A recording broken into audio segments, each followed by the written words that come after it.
It's 17 minutes past 7. Good morning to you. Now, by the time Nadine Dorries resigned as an MP earlier this year, she was known as one of Boris Johnson's closest allies, having worked her way to Culture Secretary within his cabinet. And now she's written a book full of explosive claims about her time in Westminster, what she calls the plot to force the former Prime Minister out of Number 10. And Nadine Dorries joins us now. Very good morning to you. Good morning.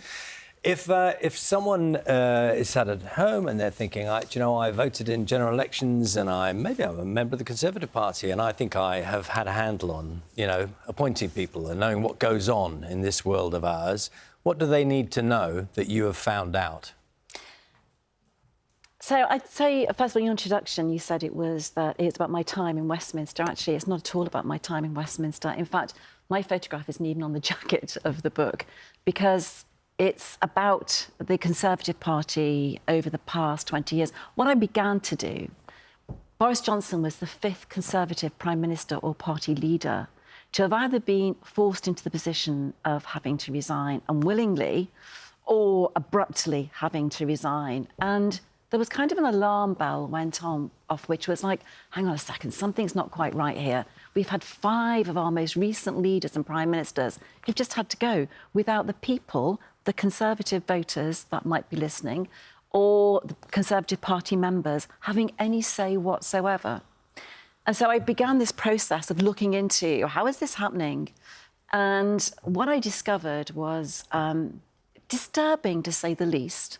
And I think, someone described it to me yesterday as there being a bomb on every page. And I think there is, because this is stuff which people just don't know. And why does it matter?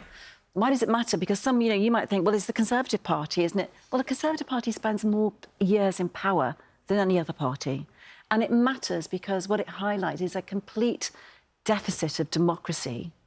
And it also shows that actually nothing happens by accident in either government or at the top of my party. Everything is decided by a quite small group of men who decide who will be an MP, who will be a minister, when that minister's career will crash by pulling various levers, who will be Prime Minister and how long they will remain Prime Minister. And, of course, Conservative Party voters and people who go to the ballot box think their vote matters. It doesn't matter at all because this stuff is all pre-decided. Did you have any idea that there was this group of men, this small group of men, you say, who were, in your words, kind of controlling who stays, who remains, whilst you were an MP and whilst you became an MP? Well, there's a story in the book about how I put an advice note into the Prime Minister's red box for him to sign off overnight, and how I received a telephone call very early the following morning from someone who, obviously, identity I have to protect within Number 10, to say to me, you need to know that your advice note from a Secretary of State to the Prime Minister in his red box has been altered overnight. But that would have been done by one person. I suppose what I'm asking is, did you know that this machination, you call it the movement, existed behind the Conservative Party? That set alarm bells off for me. I'm elected, I'm appointed by the elected Prime Minister. Who is it who has interfered with my advice note in the Prime Minister's red box? What I discovered by investigating that was that this process has been going on right back to the time of Ian Duncan Smith. These men have been involved in the party since the late 1990s, and at every stage, whether it's Theresa May, David Cameron, Ian Duncan Smith, whoever it is, Liz Truss, she's the only person that actually didn't have any of them close to her because she knew about them. There are this group always have 2 or 3 of them absolutely right at the heart of Number 10 next to. So, because you don't name all of them. I can't name all of them because the libel laws in this country mean that I had to circumnavigate them by, in some cases, it would have just meant the book was delayed for a bit. I could have named them, but it would have meant the book wouldn't have been out for another 6 months because Isn't it more important to name them so that we know the full picture? Most of them, some of them are named. Michael Gove, Dominic Cummings, as I've said, Cummings is Gove and Gove is Cummings. They've worked together side by side for well over 20 years. Dougie Smith is, you will only find one photograph on the internet of Dougie Smith. He is right now at Rishi's right-hand side as his main advisor. This is a man who used to run the Fever sex parties, who has quite a notorious, well-known background. But you won't hear anybody talk about Dougie Smith. When I ask people about Dougie Smith, they would say to me, I don't want to talk about him. and put their hand over my phone. And then when I switched the phone off, they weren't being recorded, they would tell me things. But, this is a man people are scared of in government, and Rishi Sunak doesn't make a decision, a policy decision or an appointment without first clearing it with Dougie Smith. Can you understand it when people maybe have a bit of a problem with the fact that, for example, for those people who haven't seen the book or don't know about it, you name someone, you call them Dr. No. Yeah. As in the Bond movies. I wish I didn't have to, but I had to. Who's sort of at the top of this pile of influential people. For example, you say Dr. No loves violence. He's a bad man with an evil mind and he's chopped the head off someone's pet rabbit. Yeah, that's the story. So can I just say as well that most of the things that I've written in the book, people are attributing to me. It's actually to other people. So that story was actually told to me by a number of people. And I even spoke to, a journalist who'd investigated it at the time, 20 years ago. But that was a pretty macabre situation. He actually, and, I think it was in the papers at the weekend, the then young boy, 8-year-old, now adult, attested, yes, this happened. So he chopped up a rabbit from an ex-girlfriend, her little brother's pet rabbit, into 4 and nailed it to the front door for him to find when he got home from school. OK, so you paint this picture of this person who has unbelievable influence at the top of the party you were part of. Why not name him? Just fundamentally, why not name him? So this book has been through... it's probably the most legal book since Spycatcher. It's not only been through my own publishers, lawyers, it's been through external counsel, and for it to be serialised in the Daily Mail, it had to go through the Daily Mail group lawyers as well. And the issue was that if I'd named him, because of who he is and the way he behaves, he probably would have, and the power that he has. I mean, this group of men have influence and money and power. Presumably you were going to say he was going to sue. No, I don't think he would have sued. I think what we think he would have probably done is put an injunction in the book, and that would have delayed publication by about 6 months, and I wanted to get the book out. But what you've said in the book is true, is it not? It is true. So wherein lies the risk? Well, I think possibly that lawyers and barristers are very much to the side of caution. That was my argument, Charlie. Exactly what you're saying to me, I was saying to them. And there was some strong discussions. My argument was, but this is true, why can't we do it? But I can absolutely understand why my publishers felt that they didn't want to take the risk of the book being delayed by an injunction. It wouldn't have gone through an injunction, it would have passed at the other end. But we would have been looking at 6 to 9 months delayed publication. There's been reaction to your book. Michael Gove has said you're an excellent fiction writer, for example. You've seen the criticism. Well, I knew that. I was told by somebody in Number 10 a number of weeks ago, the taglines being prepared are, I've sold 3 million novels, you're a fiction writer, that you're a conspiracy theorist, that I've heard all this. But it isn't my story. There's not very little of that is me in that book. It's other people's stories. You're no longer a Conservative MP. You're still a member of the Conservative Party. Yeah. So what was the intention in writing this book? You say you've exposed this small group, the movement, as you call it. You've described them as individuals totally in control of a weak party using dark arts to ensure their writ goes a lot further than it otherwise would during more peaceful times. Is there a message? What message are you saying to potential Conservative voters? Because why would you vote for a party that seems not in control of its own agenda? And I completely understand that. And I think my motivation behind writing the book was I've been in Westminster for 25 years. I think where I come from was I was a nurse in the NHS for 10 years before that, and then a businesswoman for 10 years. So kind of like I was a person I didn't go straight into politics. I've had another life. And I think coming from that other life into politics, being there for 25 years, and not knowing that this group of men existed, or that they had the power, or the connections, or the ability that they have, really, really grated with me. I think people need to know. And knowing that now, would you say to someone who was considering today to vote for the Conservatives that they would be voting for a party that is transparent and is in charge of its own agenda? So what I would like to see, like from the background that I come from, which is like one of the most deprived council estates in the country, in Anfield in Liverpool, for people like me, when you go to the ballot box, you think your vote counts. And there are people who... Boris Johnson... You know, this book should have been the plot, the assassination of Boris Johnson and 4 other names after his.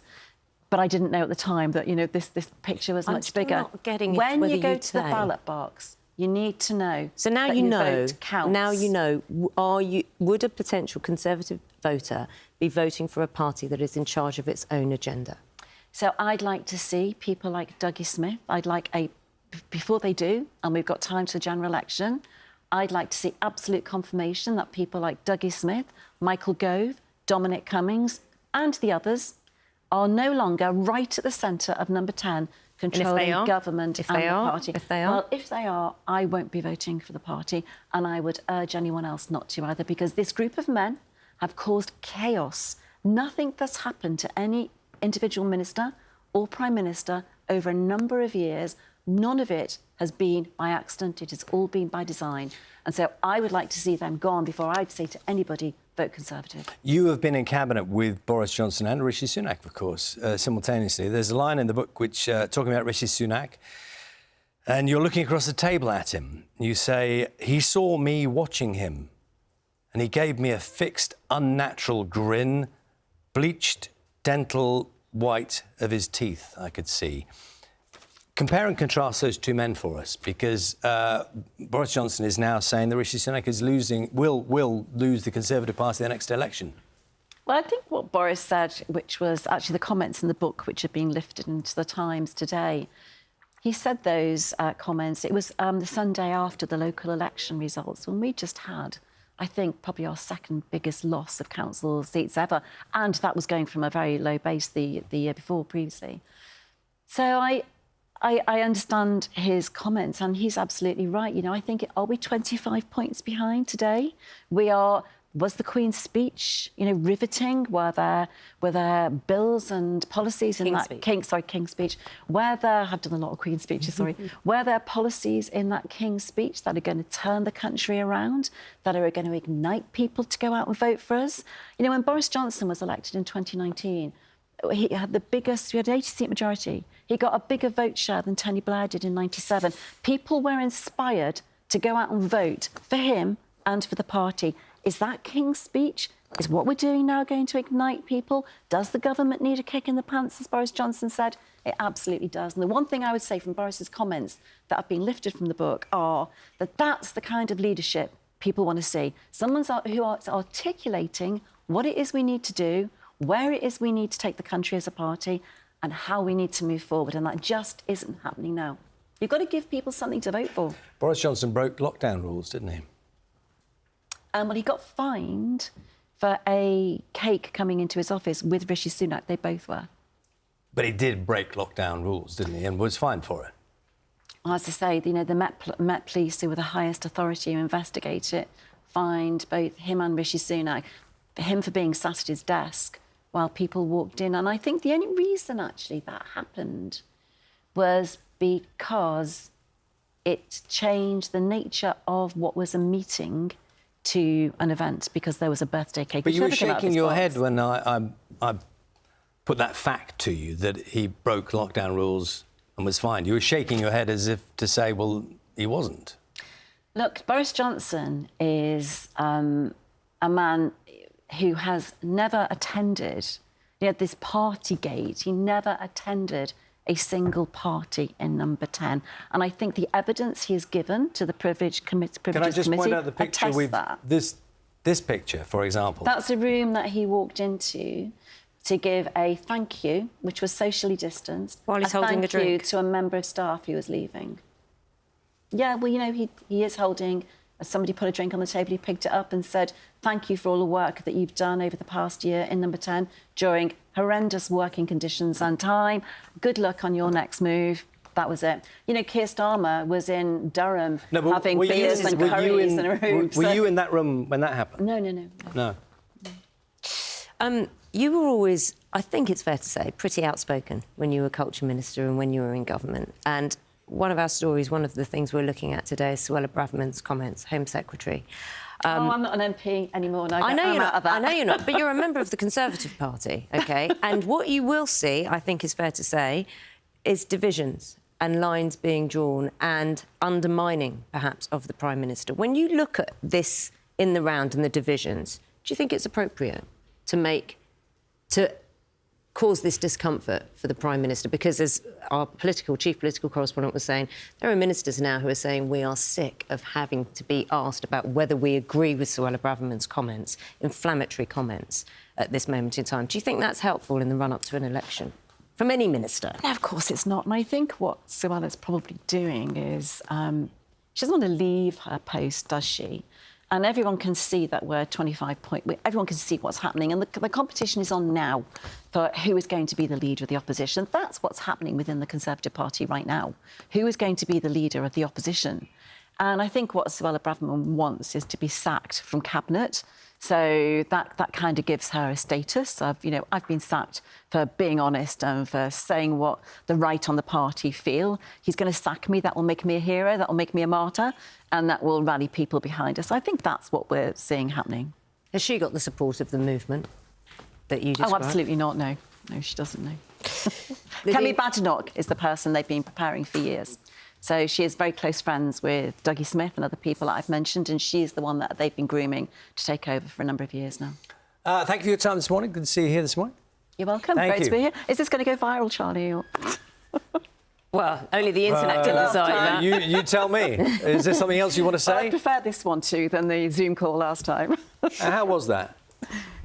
Well, how was what? How was that moment you brought it back up again? So, you know, the thing I've never told you is that the first question you asked me was, have you spoken to the Prime Minister? I'd literally 30 seconds before put the phone down on him, and I thought you'd heard me. So that's what freaked me out that time. You thought we'd overheard your conversation? Yeah. So when you said, have you spoken to the Prime Minister, I was like, what? Has he just heard me? I just put the phone down with the mics on. So that's what happened. Well, you know what I'm going to have to ask now, Nadine, don't you? What was the nature of that? What was the nature of that conversation that day that you did not want to talk about? He was saying to me, I hear you're about to do breakfast TV. Do not say anything to Charlie State. That's what he said. Nadine Dorries, thank you for joining us on The Sofa. You're this welcome. morning. Thank you for having me. The political assassination of Boris Johnson by Nadine Dorries is published today.